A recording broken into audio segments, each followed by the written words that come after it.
चिंटू, महान, चिंटू। नानी जी की जय हो। और नानी जी, आज तो बहुत दिनों के बाद आप दुकान पे गई थी, सब कुछ ठीक है? हाँ बेटा, सब बहुत ठीक है। इतने सालों में पहली बार हमारी दुकान आधे दिन में बंद हुई, बाकी सब ठीक। अच्छा कोई बात नहीं नानी जी, दुकान की चाबी तो हम लोगों के पास रहती है, जब मर्जी खोल लेंगे दोबारा से। और कोई परेशानी? नहीं नहीं, कोई परेशानी नहीं। कल तक जो व्यापारी हमारे सामने ऊंची आवाज में बात नहीं करते, वो हमारे से जोर जोर से बातें कर रहे थे। अच्छा कोई बात नहीं नानी जी, धीरे धीरे जैसे आवाज ऊपर गई है, अपने आप धीरे धीरे नीचे भी आ जाएगी। हाँ, ऐसे धीरे धीरे हमारा तेजी तेजी से नुकसान होता रहेगा। और बेटा महान, तुम बड़े मासूम बने खड़े हो, तुम्हें कुछ कहना? नानी जी, ये साड़ू भाई का काम है, जो वो बखूबी कर रहे हैं। हम एक्टर हैं। ओहो, हम तो भूल ही गए कि हम फिल्म प्रोड्यूसर हैं, हम मिठाई का व्यापार नहीं करते हैं। अरे बेटा, हम फिल्म नहीं बना रहे हैं, मिठाई का धंधा चला रहे हैं। अरे रियलिटी में आ जाओ बेटा। नानी जी, चाहे फिल्में हो या असल जिंदगी, हम रियलिटी के साथ चलते हैं। वही तो कह रही है नानी जी, रियलिटी में आओ। और नानी जी, एक बात और बता दें आपको, ये मजदूरों के हक की लड़ाई है, आवाम की लड़ाई है। नानी जी, आवाम की लड़ाई। लड़ो बेटा, लड़ो लड़ो। और तुम्हारी इस लड़ाई से जो हमारा नुकसान होगा ना, उसकी भरपाई कौन करेगा? तुम दोनों। जब तक ये हड़ताल चलेगी, तुम दोनों की तनख्वाह नहीं मिलेगी। मेरी ये क्या बात हुई नानी जी? हैं? इनके किए कि मैं क्यों सजा भुगतूंगा? मेरी सैलरी क्यों कटेगी? इनकी काटो। देखो, हम तो इतना जानते हैं, ये रायता तुम दोनों ने फैलाया है ना, समेटो भी तुम दोनों, ठीक है? और कुछ नहीं सुनना। अजब गजब घर जमाई।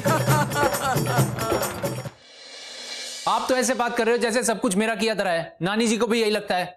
देखो भाई, मुझे नहीं पता क्या होगा। हाँ, और वैसे भी ना, मैं दुकान का मालिक नहीं हूं। समझ में आ रही है बात? चिंटू जी, आप बहुत परेशान लग रहे हैं। काश कि हमारा अपना घर होता। और ये नानी जी जो कभी आपके साथ ऐसा बिहेव करती है ना, हमें बहुत बुरा लगता है चिंटू जी। अच्छा आप ही बताइए, अगर आप कहीं और नौकरी करते तो सुनते इतना कुछ? कब का नौकरी छोड़ के आ जाते। हमें तो डर है कि आप इस घर की तुलसी बन के ना रह जाएं। डॉली जी, आप ना गलत समझ रही हो। नानी जी ने हमें पता है क्यों डांटा है? क्योंकि हम उनके अपने हैं। अगर हम उनके अपने नहीं होते तो हमें डांटती क्या? डॉली जी, ये जो कच्चा माल आ रहा है ना, है ये पूरा नहीं आ रहा है, जितने की जरूरत है उतना नहीं आ रहा है। और जो बचा कुचा आ रहा है ना, वो सही नहीं है। अगर उस माल की मिठाई बनाएंगे ना, तो नानी जी का और हमारे मिष्ठान भंडार का दोनों का नाम खराब होगा। चिंटू जी, आप कितनी मेहनत करते हैं ना, लेकिन उसके बदले में आपको क्या मिलता है? कुछ भी नहीं। आपको ऐसा उदास और परेशान देख के ना, हमें बिल्कुल अच्छा नहीं लगता है चिंटू जी। डॉली जी, मेरी उदासी मेरे कर्मों का फल नहीं है, मेरे काम का फल नहीं है। दरअसल ये साडू भाई की क्रांति का फल है। और इस काम की ना जड़ें कहां तक पहुंच गई है, ये मुझे पता करना होगा, ताकि साडू भाई ये जो बबूल बोने के चक्कर में ना, इसकी जड़ों को जड़ से काट दूं। ये भगवान, कोई तो फोन उठा लो यार। दुकान में कोई भी सामान नहीं है, कैसे बनेंगी मिठाइयां? हाँ हेलो, चिंटू चौटाला बोल रहा हूँ, जगदम्बे शक्तिशाली। हाँ हाँ हाँ हाँ, वही मिष्ठान भंडार से। हाँ जी। अरे चिंटू जी, आज के लिए माफी चाहता हूँ, सामान नहीं आ पाएगा। आपको तो पता ही है, आज हमारी पार्टी मीटिंग है जिसमें महान जी का भाषण होगा।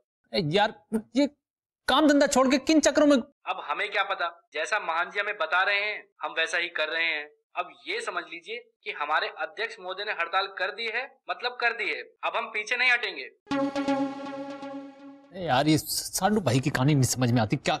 चिंटू चौटाला, बस घर में बैठे बैठे फोन घुमाते रहो, कुछ काम मत करना, तुम्हारे बस का कुछ नहीं है। नानी जी, बैठे बैठे सिर्फ फोन नहीं घुमा रहा हूँ, दिमाग भी तोड़ा रहा हूँ अपना। हर जिसको बैठना वो बैठे, हम बैठने वालों में से नहीं। हम बात की तह तक पहुंचेंगे। कोई बात नहीं, अब आराम से बैठे बैठे पन्ना जी है ना, वो साथ देंगे तुम्हारा। आराम से नाश्ता फाको, काम हम है ना काम करने के लिए, करेंगे हम काम। बैठ के नाश्ता नहीं फाकूंगा नानी जी। अब देखना आपका ये जवाई क्या करता है घर बैठे बैठे। बेटा जो चक्की है ना वो घूमती रहती है, लेकिन वो कहीं जाती नहीं, उसी जगह पे रहती। अरे मेरी शक्ल क्या चक्की जैसी है क्या? आप कहाँ बेकार में बीच में घुस रहे हो नाना जी? हैं क्यों बेकार इन बातों में पड़ जाते हो आप? अरे तुम्हारे चक्कर में मुझे जगदम्बा लपेटे में ले लेती है। तो सही है ना, हैं स्वाद ही नहीं आता है जब तक आप लपेटे में नहीं आते हो। अच्छा नाना जी एक मदद कर दो मेरी। मदद तो मैं कर दूंगा, लेकिन मैं कमीशन के बिना कोई काम नहीं करता। पूरे मथुरा को पता है नाना जी, अगर पन्ना लाल जी से कोई काम करवा सकता है तो वो है सिर्फ और सिर्फ कमीशन। मैं आपको कमीशन देने को तैयार हूं। काम ये है आपको ना साडू भाई के सर पे से ये हड़ताल का भूत उतारना है। अरे मैंने तो अच्छे के भूत उतार दिए, ये तो मेरा बाएं हाथ का खेल है। मैं उतारता हूं। मशालें जलती रहेंगी, हम झुकेंगे नहीं, चाहे कुछ भी हो जाए। हाँ बेटा, हम आपसे बाद में बात करते हैं। ये सब क्या है? यूनियन बाजी, हड़तालें, ये सब क्या है? अता माजी सटकली, मतलब मेरा दिमाग सटक गया है। तो टेंशन क्या है? आगरा पास में है। नाना जी मेरा दिमाग सटक गया है, मतलब गरीबों के दिल में जाके अटक गया है। अरे कभी देखा है आपने गरीबों की बस्ती में जाके कैसे एक बूढ़ी बेबस लाचार मां रोती हुई दिखती है, एक विधवा बहू। क्या बताऊं मैं, अरे मैं कैसे अपने बारे में सोच सकता हूं? जब तक हम एक मजदूर का दुख दर्द समझेंगे नहीं तो उसके किरदार के साथ न्याय कैसे कर पाएंगे हम? आप बेटा अब तुम मजदूर के रोल को समझ गए ना। ये सब हो गया तो ये सब जितना क्रांतिकारी यूनियन बाजी ये सब कुछ कर रहे बंद कर दो बेटा। नाना जी आप नहीं समझेंगे, अरे कुछ कुछ होता है यहाँ पर। इस कलाकार के दिल में नाना जी बहुत दर्द छुपा है। नाना जी बहुत दर्द। तो बेटा अगर दर्द है तो कोई दवाई ववाई ले लो ना। मुझे एक फोन करना है। करो। क्या कमीशन भी गया हाथ से? फेल ही समझो। दीवार पे सर मारेंगे तो क्या होगा? सर फूटता है ना, वही हो गया। लौली जी साडू भाई को कोई कैसे समझाए कि दूसरों के घर में रोशनी करने के चक्कर में अपने घर में आग नहीं लगाई जाती है। कैसी आग? ये जो आग है इसमें ना तो आग है और ना ही धुआं है, लेकिन फिर भी इंसान जल जाते हैं। गरीबी की आग। गरीबी की आग, ये कोई पिक्चर का नाम है क्या? लौली जी पिक्चर को मारिए गोली, फिलहाल आप ये सोचिए कि इस आग को कैसे बुझाना है। सोचना क्या है चिंटू जी, फायर ब्रिगेड को बुलाना है। फायर ब्रिगेड जब तक आएगी तब तक तो जल के सब कुछ खाक हो जाएगा, राख हो जाएगा। ये आग अभी के अभी मुझे और आपको बुझानी है, समझ रही हो बात? दुकान का काम ठप हो रहा है। मेरे कुछ समझ में नहीं आ रहा है चिंटू जी, काम ठप हो रहा है या फिर दुकान में आग लगी है? आप यूं समझो लॉली जी कि आग लगना और काम का ठप होना दोनों एक ही बात है, समझ रही हो ना आप?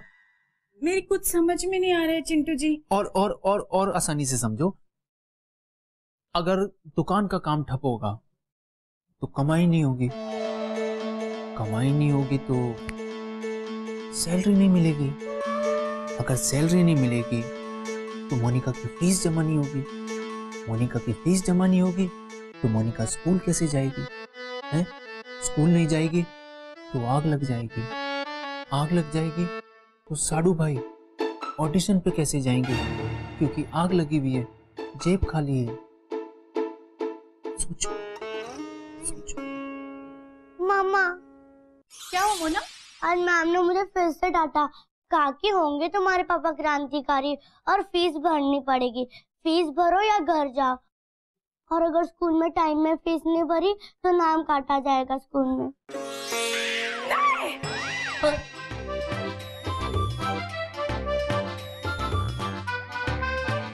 हाँ हाँ लॉली जी, हाँ आप समझ गए हो मेरी बात।